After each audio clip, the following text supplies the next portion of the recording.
Isaías, no capítulo 43. Nós vamos ler do verso 1 até o verso 8. Isaías 43.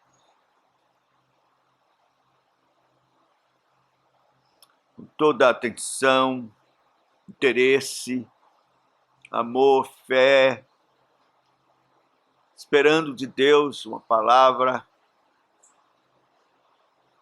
console o coração. Vamos ouvir a leitura deste texto, Isaías 43.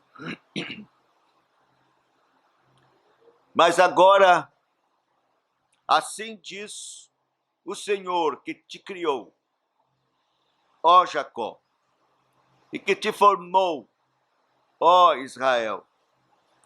Não temas, porque eu te remi, chamei-te pelo teu nome, tu és meu.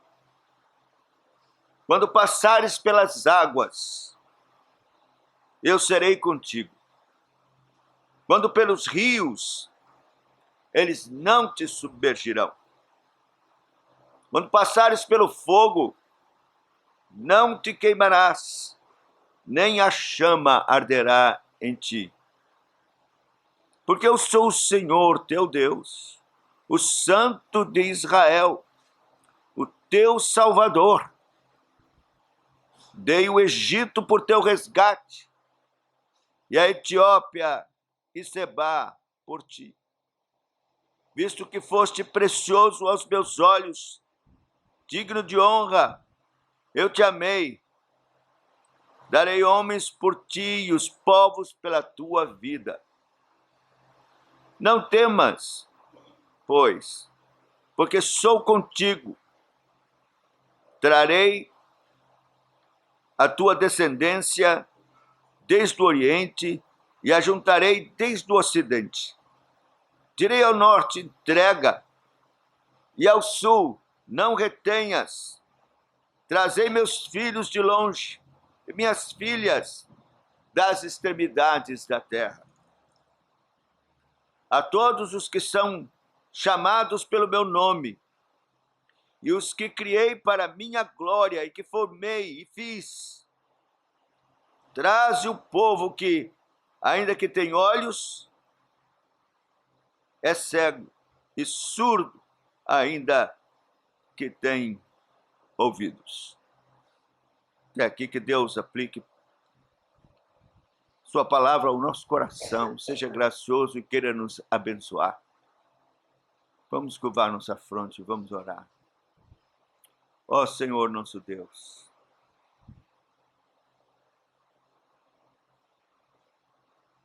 entendemos que não temos condição por nós mesmos de compreender a tua palavra.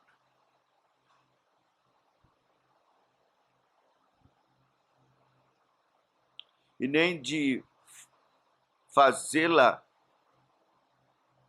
eficaz ao nosso coração. Isso é uma tarefa do teu Espírito Santo, segundo a tua vontade soberana. Nós somos pecadores, indignos, não temos do que nos queixar. De todos os problemas, angústias, aflições, de que se queixa o homem, queixe-se cada um dos seus próprios pecados. Mas, Senhor, tu nos ensinas na tua palavra que tu és um Deus misericordioso e bom, e que tens, por causa da aliança, propósito de fazer bem e não mal todos os dias ao teu povo, à tua igreja. Por isso, Senhor, nós temos esperança. E estamos aqui como a serva tem os seus olhos nas mãos da sua senhora, aguardando a ordem, aquilo que deseja. Nós estamos aqui aos teus pés. Nós estamos aguardando de ti uma bênção. por tua graça, por tua misericórdia, pelo teu favor. Vem pelo poder do teu Espírito Santo, então. Usa o teu servo como instrumento apenas nas tuas mãos. Fala, Senhor, fala o Senhor mesmo ao coração de cada um que está aqui, que trouxeste aqui pelo teu poder, segundo a tua vontade soberana. Glorifica o teu santo nome, exalta Cristo Jesus, nosso Senhor e Salvador, e glorifica a tua palavra. Faze isso, Senhor, com perdão dos nossos pecados, como já oramos, suplicando. No nome santo do Senhor Jesus Cristo, nosso Salvador vivo. Amém.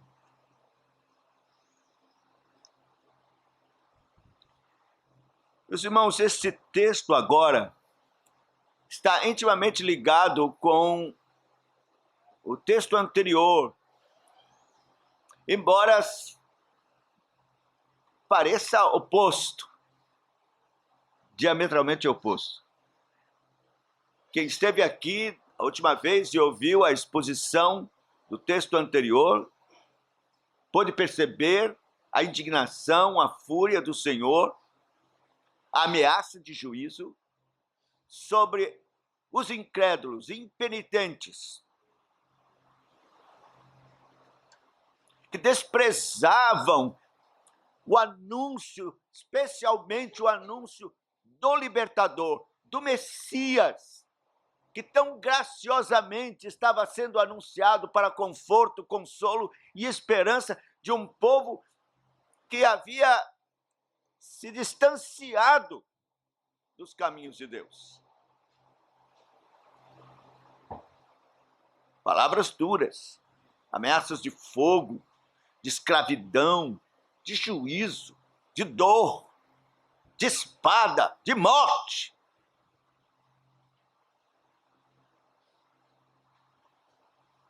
Mas, de repente,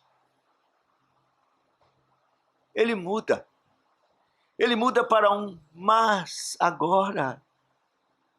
Mas Deus. E, meus irmãos, é tão extraordinário e maravilhoso que o Deus que se ira, Deus que é justo juiz, é também um Deus gracioso. Assim como ele tem aqueles preparados para a perdição e é glorificado nisso, tem também aqueles que ele amou antes da fundação do mundo e quis que fosse seu povo, sua igreja, precioso aos seus olhos. Então esse mas Deus, mas agora, é a manifestação da graça, da misericórdia de Deus.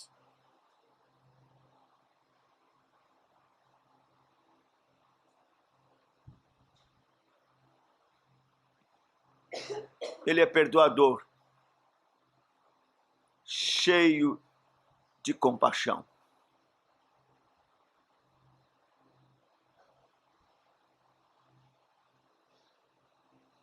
Então, as expressões do favor de Deus, sua boa vontade para com o seu povo, estão aqui nesse texto que nós vamos analisar. Fala de conforto abundante para todo o Israel de Deus. Quando eu falo Israel de Deus, eu quero dizer não só Israel material, daquele tempo, especificamente uma nação, mas de todos aqueles, em todos os tempos, que fazem parte da igreja. Portanto, esta é uma mensagem dirigida a nós, já depois de muitos e muitos anos, mas que somos o Israel de Deus, pela sua graça e misericórdia.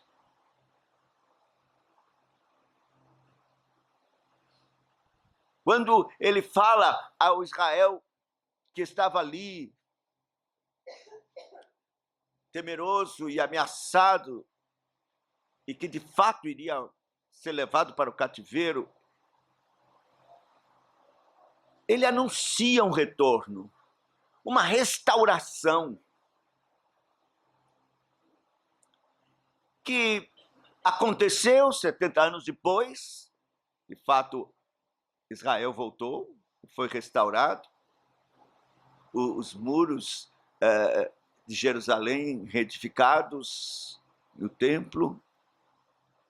Mas ele está aqui falando muito mais, além. Ele aponta para a restauração, o triunfo da sua igreja em Cristo.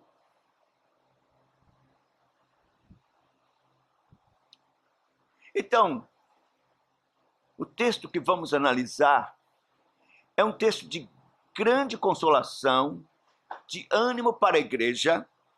Poderíamos dar o tema: apesar das lutas, é certo que a igreja triunfará. Apesar das lutas, é certo o triunfo da igreja. E vamos ver quais as razões.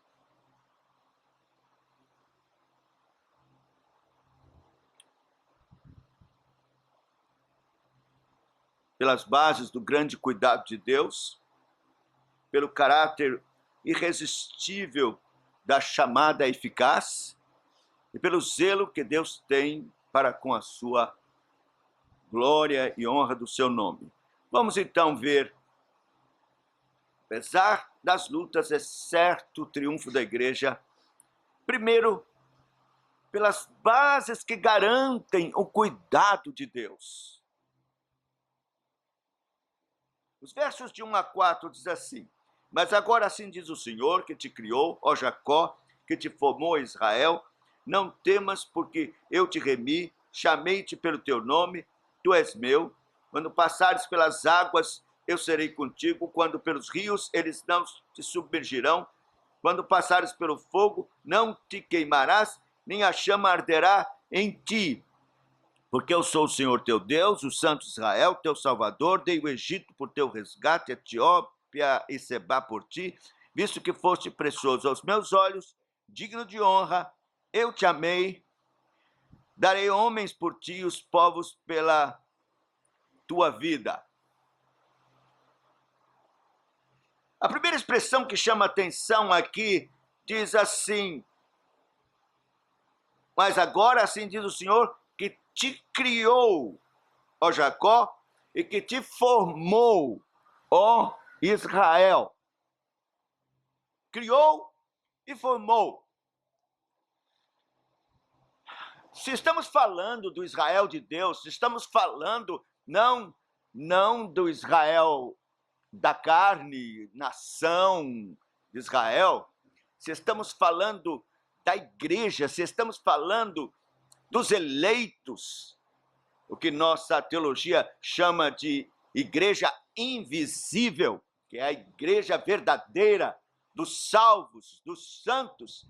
Então, criou e formou também tem que ser compreendido de forma espiritual.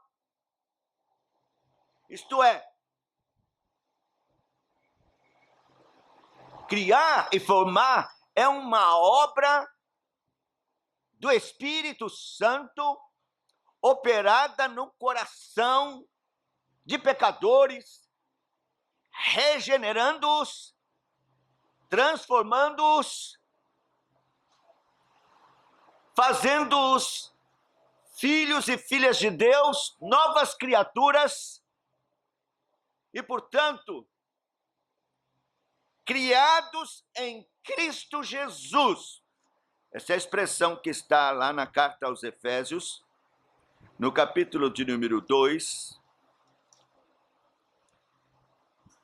nós vemos isto, verso 10.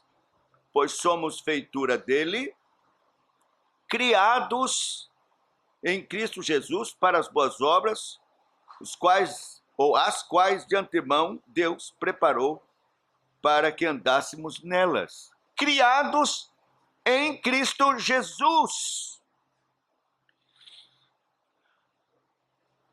Meus irmãos, para que você possa ter certeza de que faz parte do povo de Deus, para que você tenha certeza de que estas palavras aqui de conforto, de consolação, de esperança, de vida, de salvação, dizem respeito a você, você precisa ter certeza de que, de fato, Deus começou uma boa obra recriando você em Cristo Jesus.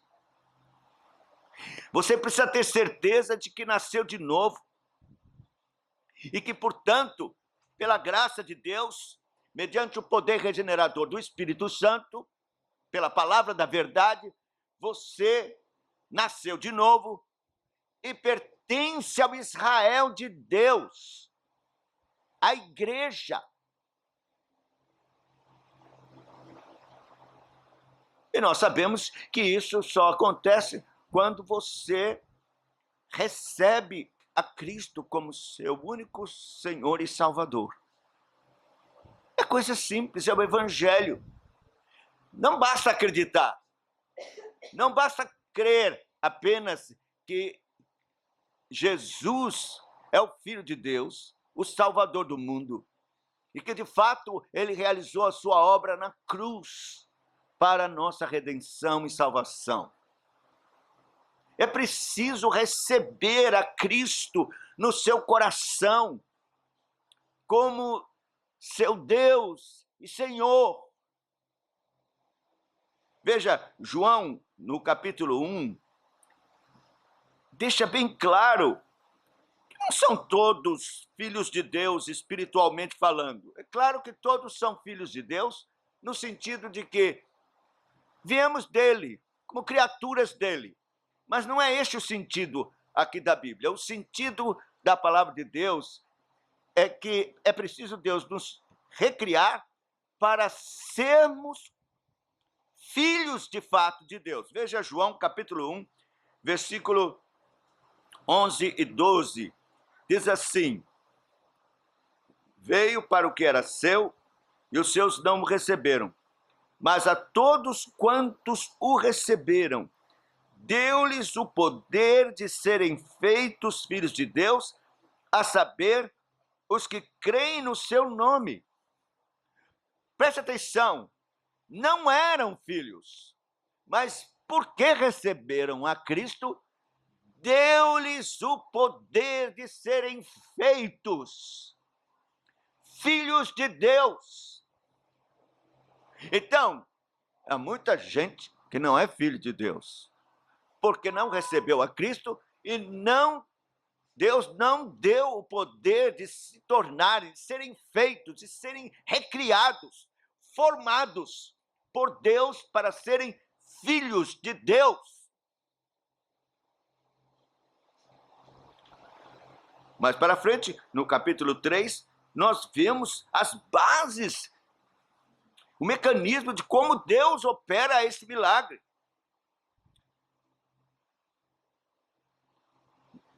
João 3,5 diz: respondeu Jesus, em verdade te digo, quem não nascer da água e do Espírito não pode entrar no reino de Deus. O que é nascido da carne é carne, o que é nascido do Espírito é Espírito. Não te admires de eu te dizer, importa-vos nascer de novo. Você nasceu de novo. Você é carne, mas o que é nascido da carne é carne. Eu quero saber se você foi formado, foi criado por Deus, se você nasceu de novo, se houve uma obra do Espírito Santo no seu coração e que, de fato, lhe recriou em Cristo Jesus, e você nasceu de novo para ser filho de Deus, para ser, de fato um crente em Jesus. Isso é da maior importância.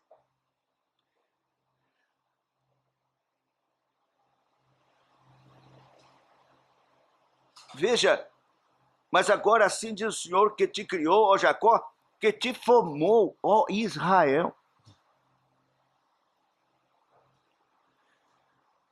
Então, a pergunta mais importante é Deus me criou e me formou espiritualmente, eu nasci de novo, eu recebi a Cristo, Deus me deu o poder de ser chamado filho dele, nasci de novo.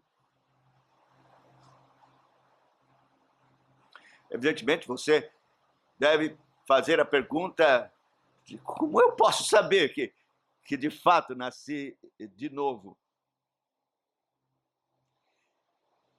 Muitas coisas, né? Eu teria que ter um sermão especificamente sobre este assunto, mas a Bíblia fala de que o novo nascimento é a obra do Espírito de Deus imprimindo a vida de Deus na nossa alma, de tal maneira que você, pela obra do Espírito Santo, tem uma mudança completa e radical em toda a sua vida, na forma de ver a vida. Você agora entende que morreu para si mesmo, morreu para os seus planos, propósitos, ideais, morreu para aqueles sonhos, ideais e objetivos meramente carnais, materiais, e que você agora tem uma nova visão, uma nova mente. Você agora tem a mente de Cristo e você entende que a única razão e propósito de respirar, de estar aqui neste mundo vivendo, é para a glória de Deus e de Cristo. E que todas as coisas que você venha a fazer neste mundo só terá sentido se for para a glória de Deus, para a glória de Cristo, seja qual for a sua vocação, o seu trabalho. Você não fará para si mesmo, não fará para homens, mas fará para Deus, para Cristo, para a glória dele. Você não tem outro desejo senão glorificá-lo, exaltá-lo, viver para a glória dele, conforme a sua vontade. Mudou, você morreu. Isso é novo nascimento, isso é ser formado e recriado por Deus. O texto diz: criados em Cristo Jesus para as boas obras, que Deus preparou adredemente para andarmos nelas. Então, você precisa examinar-se a si mesmo, se realmente pertence ao Israel de Deus. O maior desejo de alguém verdadeiramente nascido de novo é glorificar a Deus, fazer a vontade de Deus, ser santo, irrepreensível, odiar o pecado e o mundo na sua filosofia completamente antagônica a Deus.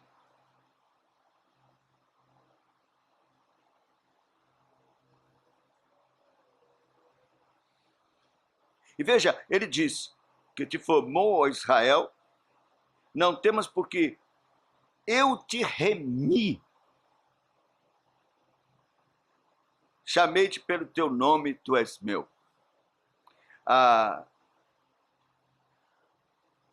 Redimir,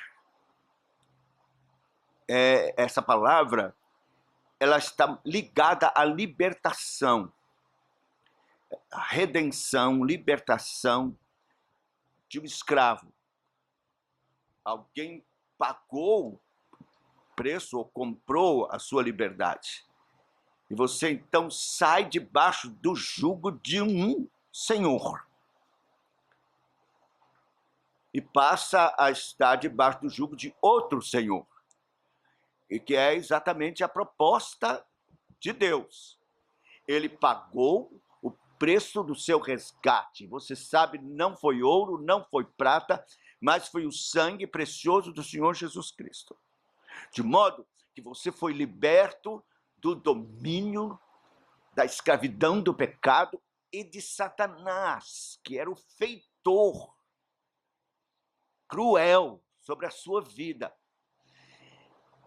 E agora, você está debaixo de outro Senhor, que é Cristo. O Senhor amoroso, gracioso. Eu te remi, eu te redimi, eu te resgatei. Você agora é meu. Então, além de operar esta recriação, esse milagre poderoso do novo nascimento, lhe recriando em Cristo Jesus, você agora tem que compreender que tem outro Senhor sobre a sua vida. Não é mais pecado e nem mais o mundo. O seu Senhor é Cristo. É Cristo. Você quer agora servi-lo. É isso que você quer fazer.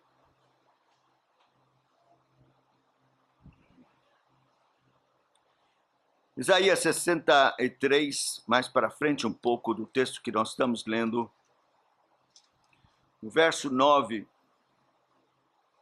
diz assim: então, toda a angústia deles foi ele angustiado, e o anjo da sua presença os salvou, pelo seu amor, pela sua compaixão, e os remiu, e os tomou, e os conduziu todos os dias da antiguidade.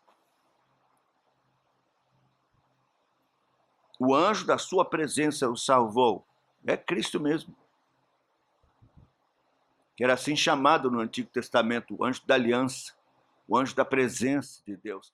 Ele salvou, e remiu, tomou e os conduziu todos os dias da antiguidade. É assim que o Senhor quer fazer com você. E, meus irmãos, o texto todo de Romanos, no capítulo 8, especialmente versos 31 a 39, é um texto tão glorioso e maravilhoso, e eu acho que tem tudo a ver com esse texto que nós estamos lendo, quando fala do cuidado e da guarda amorosa do Senhor. Veja Romanos, capítulo 8,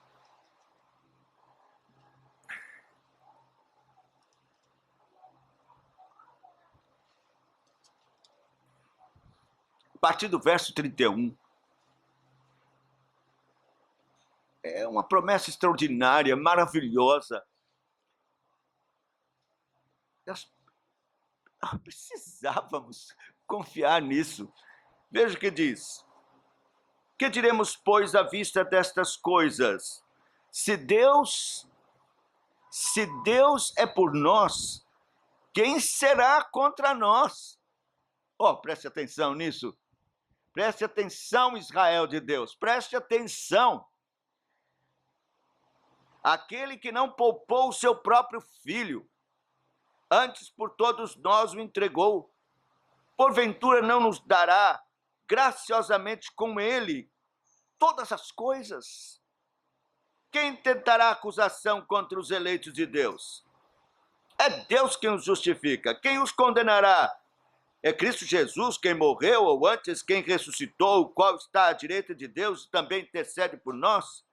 Quem nos separará do amor de Cristo? Será tribulação, angústia, perseguição, fome, ou nudez, ou perigo, ou espada? Como está escrito, por amor de ti somos entregues à morte o dia todo. Fomos considerados como ovelhas para o matadouro. Em todas essas coisas, porém, somos mais que vencedores por meio daquele que nos amou. Porque eu estou bem certo de que nem morte, nem vida, nem anjos, nem principados, nem as coisas do presente, nem do porvir, nem os poderes, nem a altura, nem a profundidade, nem qualquer outra criatura poderá separar-nos do amor de Deus que está em Cristo Jesus, nosso Senhor. Veja, não é Não é a mesma coisa quando passares pelas águas, eu serei contigo, quando pelos rios, eles não te submergirão, quando passares pelo fogo, não te queimarás, nem a chama arderá em ti, porque eu sou o Senhor teu Deus, o Santo Israel, teu Salvador. Meus irmãos queridos, o Senhor está aqui abrindo o seu coração, mostrando a disposição da sua alma, do seu coração amoroso, apaixonado pelo seu povo, expressando a disposição de deferência, de socorro, de sustento para com o seu povo. E veja, ele diz, visto que foste precioso aos meus olhos, digno de honra, eu te amei, darei homens por ti, pela tua vida. Ele disse, eu dei Egito por teu resgate, Etiópia e Sebá por ti. Ele está falando de que ele fez uma troca.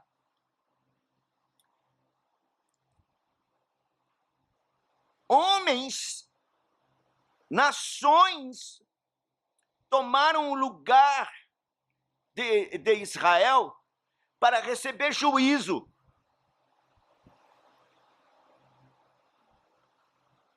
Esse resgate aqui não tem nada a ver com o resgate de Cristo, a redenção. Ele está falando de na vida cotidiana, Deus desvia a sua ira dos seus justos e coloca sobre os ímpios.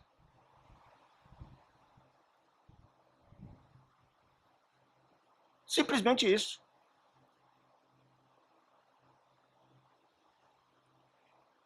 Mas veja, se ele está disposto, e fez isso com Israel, de dar nações e homens para substituí-los em juízo, quer dizer, ele favorece Israel e exerce juízo sobre os ímpios. Quanto mais a nós, agora que sabemos que ele deu seu filho em nosso lugar, por resgate nosso. Cristo tomou o nosso lugar. Cristo recebeu a ira que era contra nós. Na cruz. Ele deu seu filho, não foi Etiópia, não foi Sebá, não foram homens, foi seu filho, único filho. Ele entregou por nosso resgate.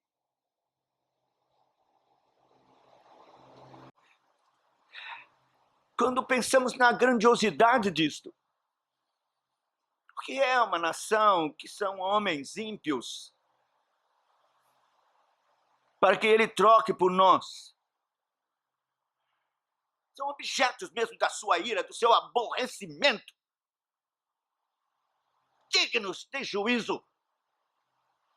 Mas é outra coisa, ele dá seu filho santo, santíssimo, amado, em quem ele tinha todo o seu prazer, santo, santíssimo, nunca pecou. E ele entregou por amor a nós, seu filho, para receber juízo que era nosso. Castigo, diz a Bíblia, agradou a Deus moê-lo, fazê-lo enfermar. Oh, meus irmãos, durante 2000 anos a cruz está diante dos nossos olhos. É proclamada esta mensagem do amor tão grandioso de Deus, da troca inimaginável, incompreensível, movida pelo amor de Deus para nosso resgate.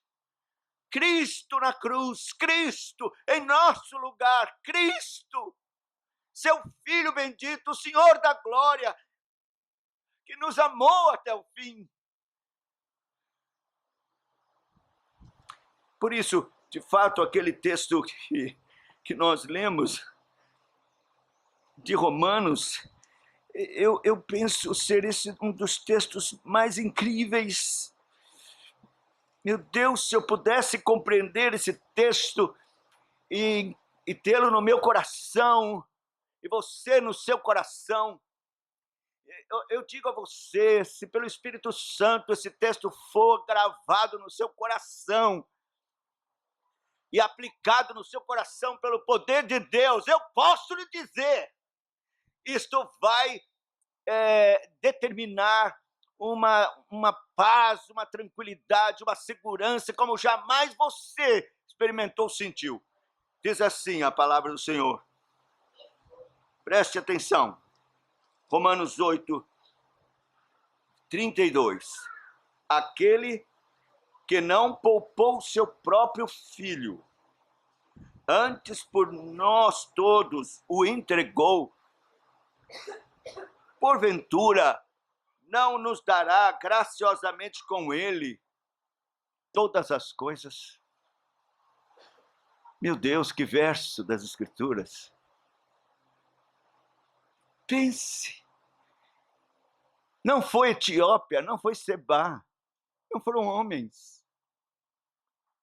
Seu próprio filho entregou por amor de nós. Como não nos dará, juntamente com ele, todas as coisas? É isso que o Senhor quer dizer aqui para Israel.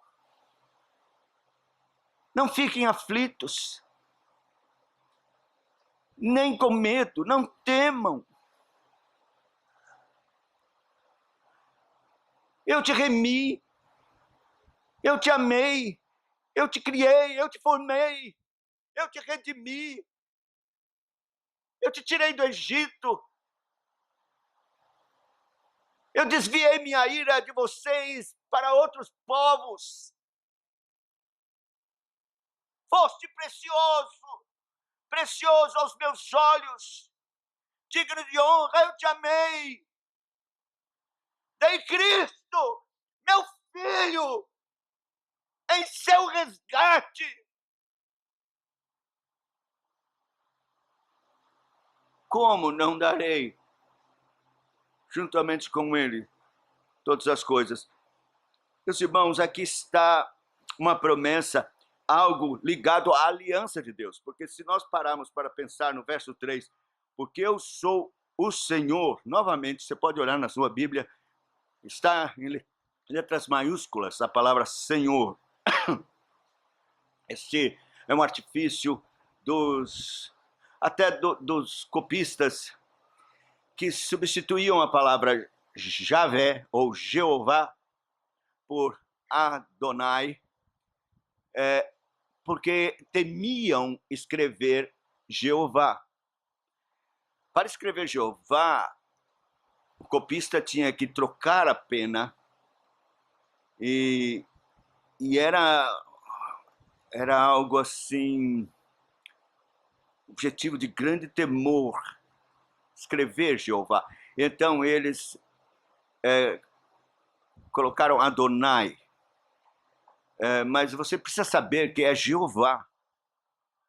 E isso é extremamente importante, porque quando é Jeová, então isso significa que Deus está usando este nome para afirmar bem a sua aliança.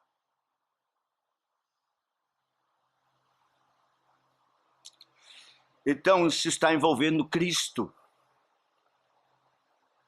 Os nossos tradutores e as sociedades bíblicas resolveram colocar, sempre quando acontece isso, a palavra Senhor em letras capitais.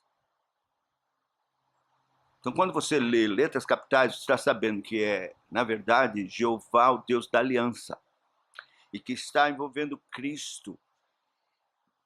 Jeová, teu Deus, o Santo de Israel, teu Salvador, lhe resgatou.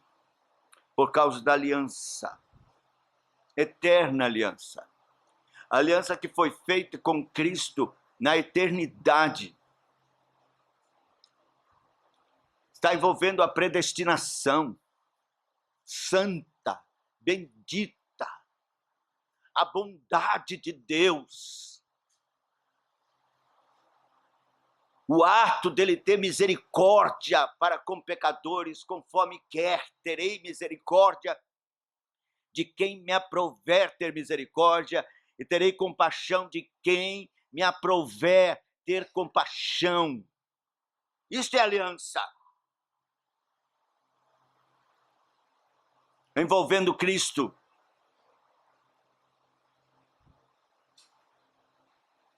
E veja, ele diz, chamei-te pelo teu nome. Isso é predestinação. Já tivemos a oportunidade de dizer isso para os irmãos.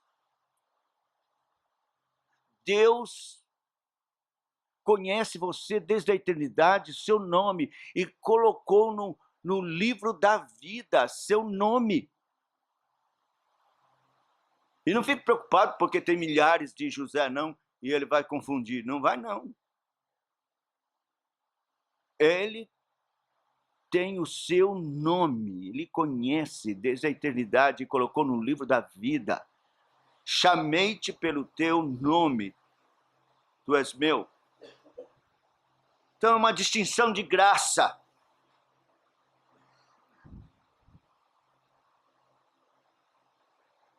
Não temas,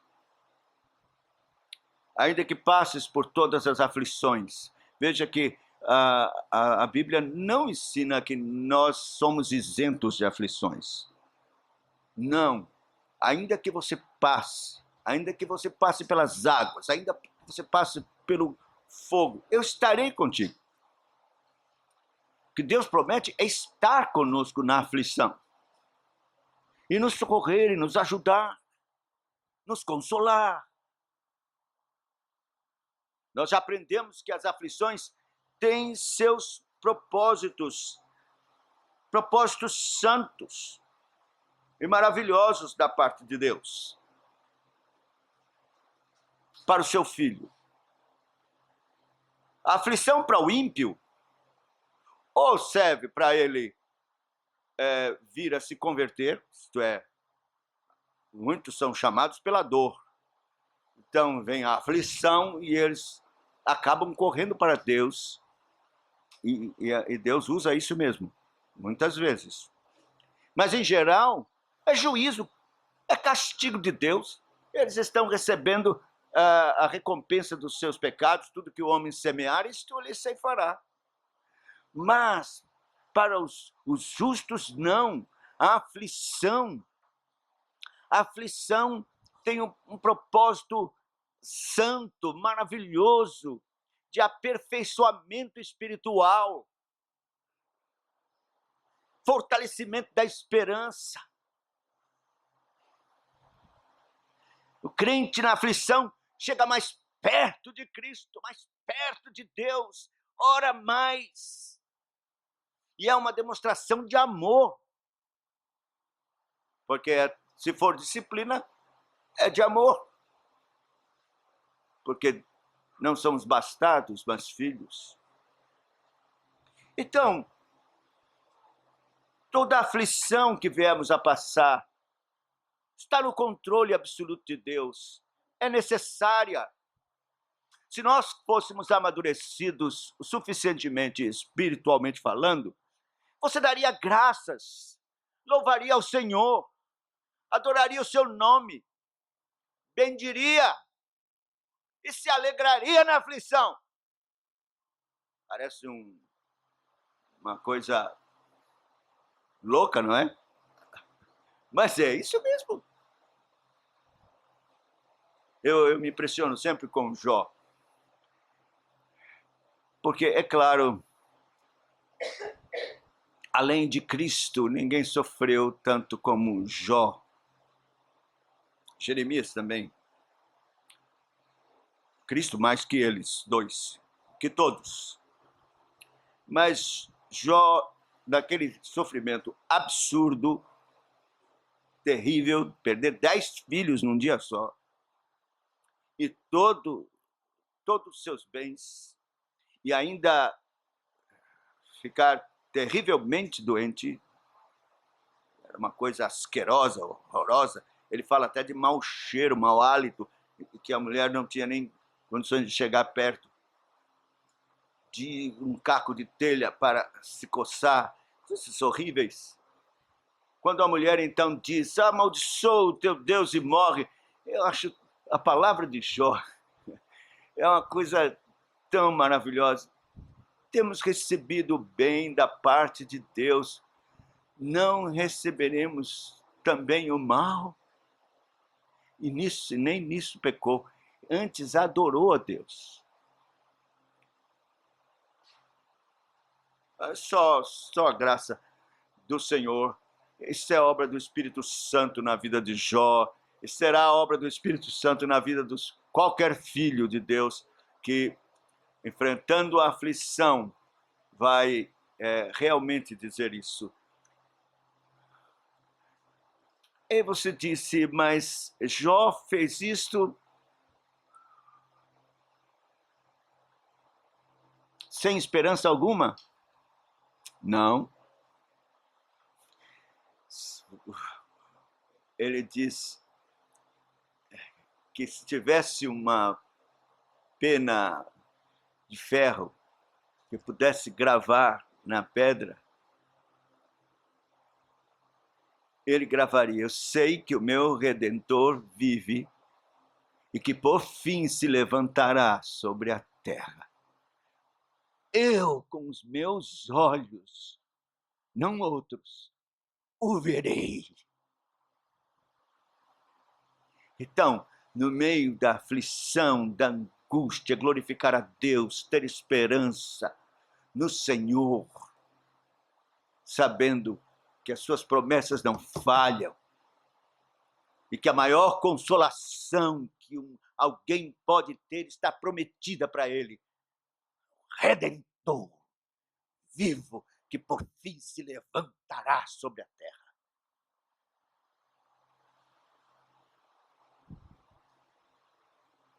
Segundo, pelo caráter irresistível da chamada eficaz.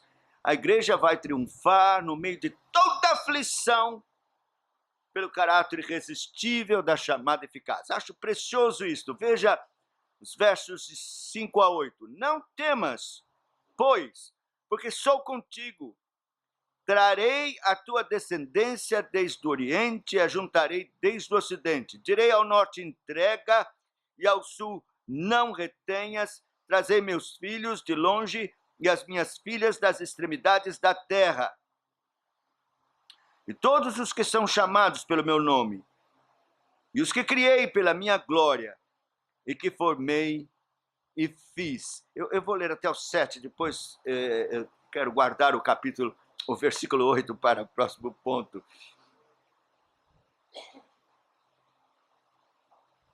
Chamada eficaz. Meus irmãos, a chamada eficaz, que é um dos pontos do calvinismo, você deve se lembrar que são 5 os pontos do calvinismo: depravação total, eleição incondicional, graça irresistível, chamada graça irresistível,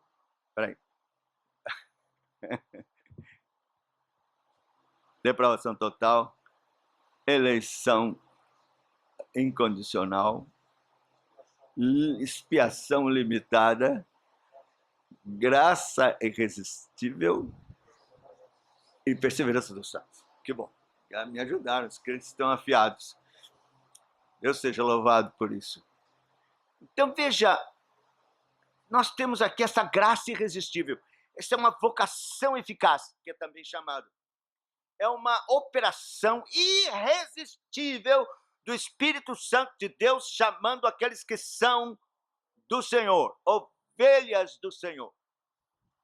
Eu não sei quantos viram no Facebook alguém, acho que não sei que lugar é, mas no Oriente, os turistas estavam lá e então, eu acho que foi o guia, disse, lá estava o rebanho das ovelhas. Cada um aí tente chamar essas ovelhas, faça alguma coisa que você possa chamar a atenção delas e ver se elas vêm. Aí um ia lá na frente e disse, e as ovelhas lá, tchum, tchum. Aí o outro chegava e tentava, tchau, ovelhas, vem! Nada. Vários tentaram, o pessoal rindo, porque ninguém conseguia nada. Aí chega o pastor. E o pastor chega lá e começa, na língua lá dele, tá chamando. As ovelhas vêm, o rebanho todo vem. É lindo o filme. E aí a pessoa bota, veja a diferença quando a ovelha ouve a voz do pastor. Uma ilustração. De fato, quando o Senhor chama, a sua voz é soada.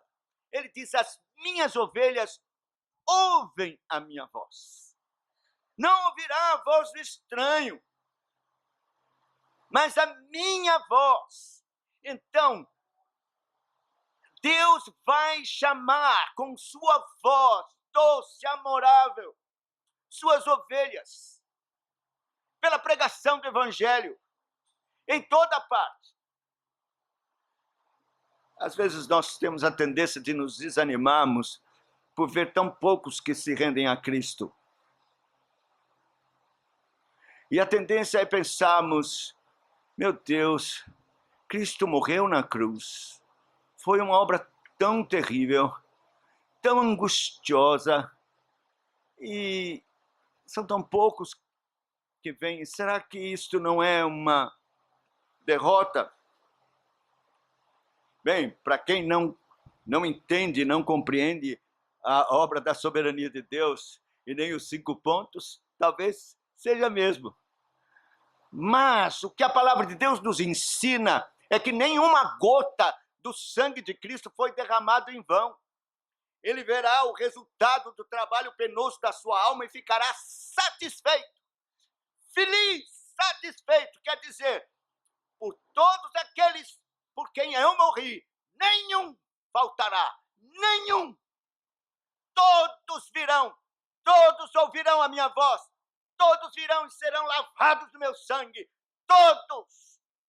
Este é o resultado do trabalho penoso da minha alma. A igreja redimida, salva.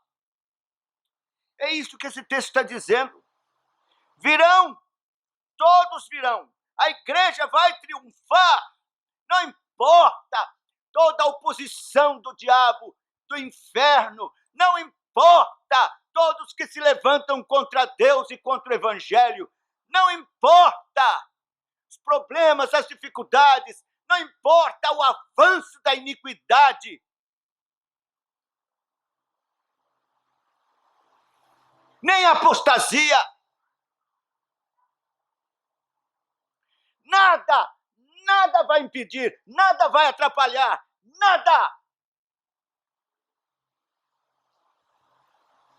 Trarei a tua descendência desde o Oriente e a juntarei desde o Ocidente.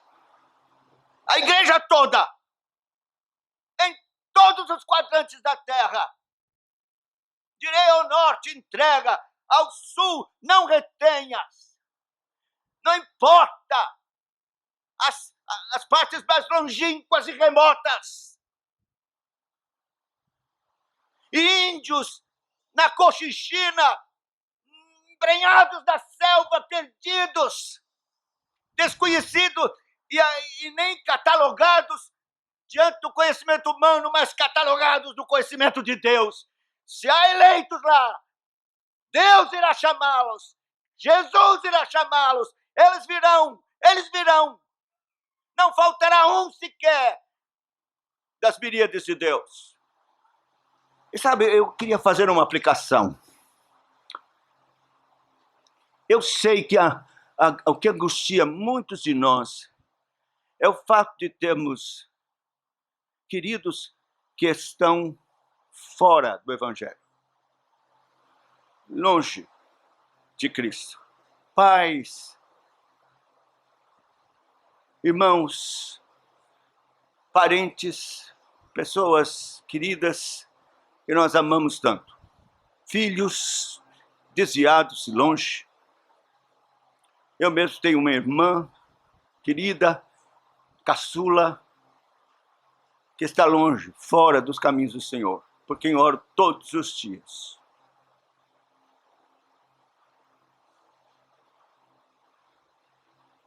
Meus irmãos, eu quero encorajá-los a não desistir de orar. Não desista de orar. Não desista por causa da eleição. Eu acho que eu já disse isso aqui. Uma vez conversava com uma senhora e ela me disse, depois de eu dar um estudo sobre a eleição, ela disse, então eu não vou orar mais pelo meu marido. Ele é ébrio, ele é ímpio, ele não quer mais saber de Deus, certamente ele não é um eleito de jeito nenhum. Eu então não vou orar mais. Eu disse, não, ao contrário.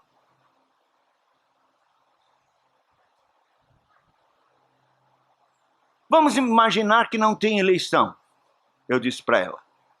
Não existe esse negócio de eleição, predestinação, não existe, não existe. Então a senhora vai orar pelo seu marido? E Deus diz assim, minha filha, eu bem que gostaria de salvá-lo.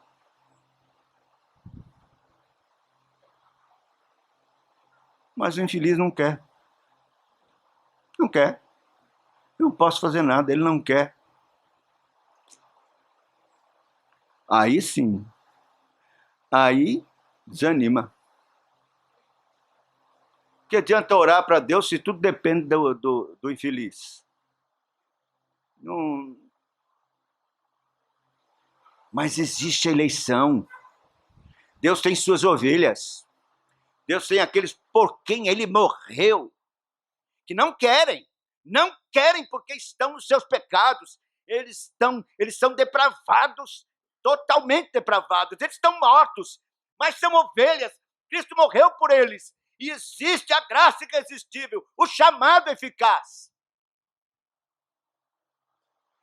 E não depende de quem quer e nem de quem corre, mas de Deus exercer a sua graça e a sua compaixão. Como a senhora vai desistir? Ponha-se diante do trono da graça de Deus. Chore e ore, chore e ore. Clame, não desista.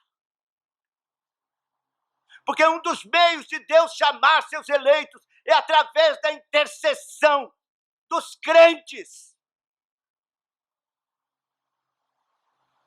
Porque Deus tem os seus eleitos, seus decretos, mas ele tem as causas secundárias para realizar seus decretos. Oração, intercessão, pregação do evangelho. Amor, cercar de amor. E orar, e pregar. Não desista. Ore mais por seu pai. Ore mais por sua mãe. Ore mais por seus irmãos. Ore mais por seus filhos. Não desista. Deus é poderoso. E a sua vocação eficaz não vai falhar. Só desista depois que, claro, que a pessoa morreu. A Bíblia diz para não orar mais, porque ele morreu. Mas já contei aqui também que eu me impressionei com esse testemunho de um servo de Deus, que o seu filho estava no mundo, já há 20 anos no mundo, e ele estava vendo que suas forças estavam indo embora e que estava prestes o momento dele ser chamado por Deus. E ele disse, meu Deus, quem vai orar para o meu filho? Então ele chamou um amigo missionário. E o amigo chegou lá, ele disse, eu estou morrendo. Mas eu quero que você faça um voto, um juramento santo diante de Deus aqui, diante desse moribundo, servo do Senhor. Quero que você continue orando, meu filho, porque eu vou partir para Deus. E sei que os que partem para Deus não têm coisa alguma com o que acontece debaixo do sol. Mas você vai prometer orar, meu filho, e continuar orando por ele. Te eu prometo. Diante de Deus, vamos fazer uma oração. E ele morreu. E o missionário orando. Depois de mais não sei quantos anos, o moço se converteu, veio a Cristo. Então ore, continue. E quando estiver morrendo, chame outro para orar. Mas não desista dos seus filhos, não desista. Ore, porque eu trarei, não temas, eu vou trazer a tua descendência desde o Oriente, ajuntarei desde o Ocidente, direi ao Norte, entrega! E ao Sul não retenhas. Sabe o que eu vejo nessas palavras?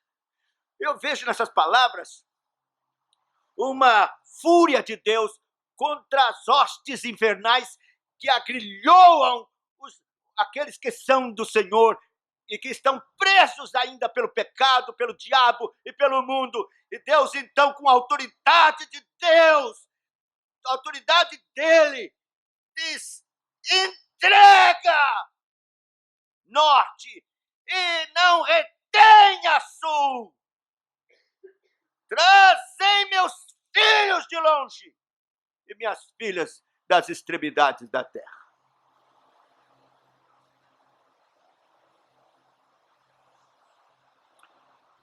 Como desistir? É uma promessa gloriosa de Deus aos filhos da aliança. A mim, a você, a todos nós. Devemos crer na eleição de Deus e orar pelos nossos que estão longe dos caminhos do Senhor. O tempo já foi embora. Tinha tantos textos que queria apresentar.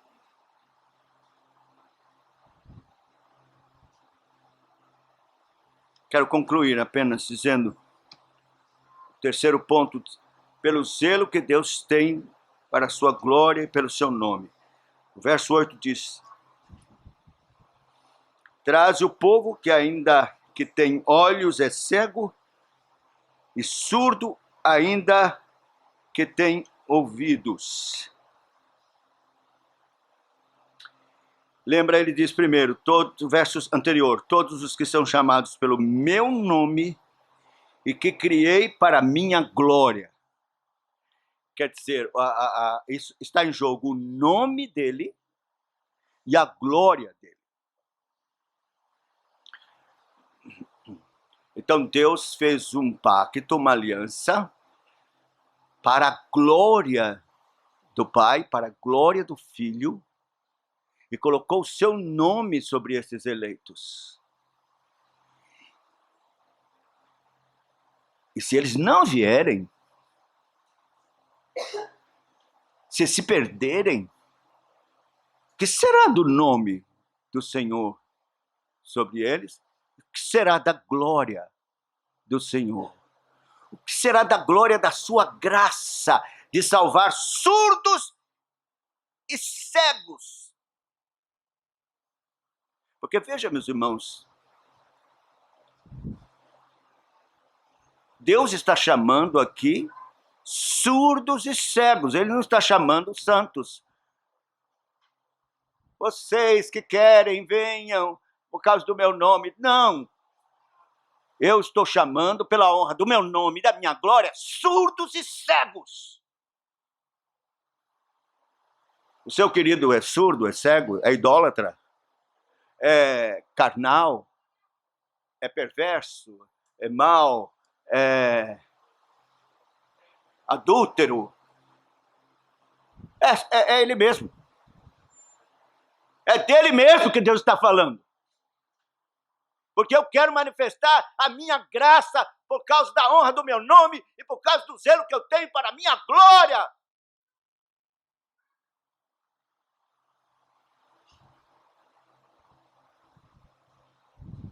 Esse tempo para falar, quem sabe você deva vir quarta-feira para ouvir a exposição de Efésios e ver tudo que Deus fez por causa da glória da sua graça,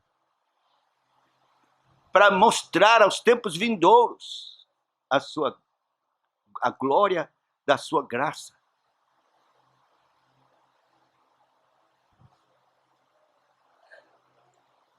Ele tem um compromisso de honra.